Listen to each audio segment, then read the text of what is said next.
Good evening, everyone, and thanks for joining us tonight. In February and last week, in our I-Team special report, CBS12 News told you Florida is one of only 2 states in America where liquefied natural gas is transported on trains. In a federal lawsuit, the group Earth Justice warns a string of those LNG tankers have the same explosive potential as an atomic bomb, and they're rolling through South Florida neighborhoods every day. In fact, Liz, since our initial report, the I-Team has discovered U.S. intelligence has been on alert and has been since 9/11 over terrorists weaponizing these LNG transports. Here's our chief investigator, Mike Magnoli. We've been calling our series of reports bomb trains. And while the companies involved in the production and transportation of LNG have repeatedly declined our requests for an interview, one executive did make the time to tell me he objects to that term. That's because he says, unlike diesel fuel, LNG doesn't burst into flames. So we looked into that claim, and we found an eye-opening study from the Martin County Fire Rescue Department. It turns out he's right in a way. Comparing the two, a diesel fire would be a picnic. Here's the Martin County study about a potential LNG incident. They focused on the gaseous cloud that could be leaked from a 4-inch hole in one rail car, and that could still ignite even hundreds of yards from the scene. Note there are 3 impact zones: yellow, orange, and red. And according to this 2015 report, if a single tanker car explosion happened at Southeast Cove Road and Dixie Highway in the area of St. Lucie Inlet State Park, 396 people and 164 homes would be in the red zone.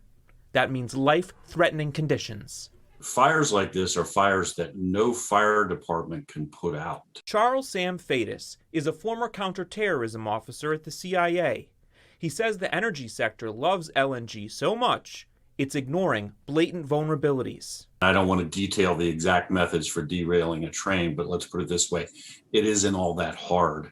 This is a real world thing, could happen tomorrow thing.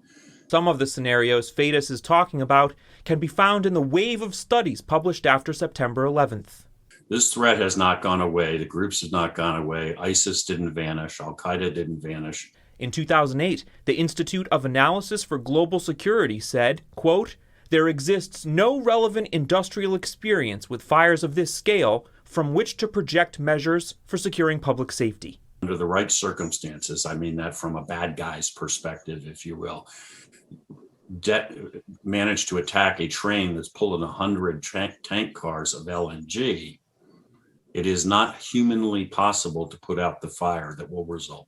To that point, Martin County Fire Rescue concluded in part, such emergencies can exceed local response capabilities. You need to be aware of the issue, and you need to be engaged, and you need to be fully cognizant of the nature of this threat.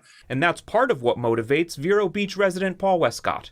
He's a member of the citizen watchdog group, the Alliance for Safe Trains, and he's gone to Tallahassee repeatedly calling on state leaders to stop LNG trains. He's been told what the I-Team has been told. This is a federal issue. The state defers to the Federal Railroad Commission. Westcott's work sometimes brings him here to the old Vero Beach courthouse, and across the street is a park, shuffleboard courts. Here's a nice place for lunch. Right alongside of the train tracks, though. And Paul says rather than moving LNG by rail, we'd all be a lot safer if LNG was flowing through the underground pipes, which are already in place. We have pipelines. And Florida actually, I think, is probably a very good place for pipelines because we don't have earthquakes. Cars don't run into pipelines.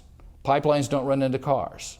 There are already corridors and infrastructures that could be used. Earth Justice, the group fighting bomb trains in Washington, D.C., agrees. And they argue that concerns about terrorism unfairly leave citizens in the dark about the danger. There's a really frustrating element to that as well, which is that if you take the terrorism concerns very seriously and try to keep secret the routes that this would be taking, then you are subjecting entire communities to this going through their backyards without even giving them consent, right? Without giving them the awareness. For full transparency, the group Earth Justice wants to see LNG production end. In fact, they oppose all fossil fuels. But they tell us that there could be some major changes now that there's a new Secretary of Transportation. Pete Buttigieg. He could limit the number of LNG cars per train, or he could ban LNG transportation on trains outright. But the answers that we're looking for should start closer to home, and we're pressing local officials about this. We'll have an update in 2 weeks. In Palm Beach County, I'm Mike Magnoli, CBS 12 News.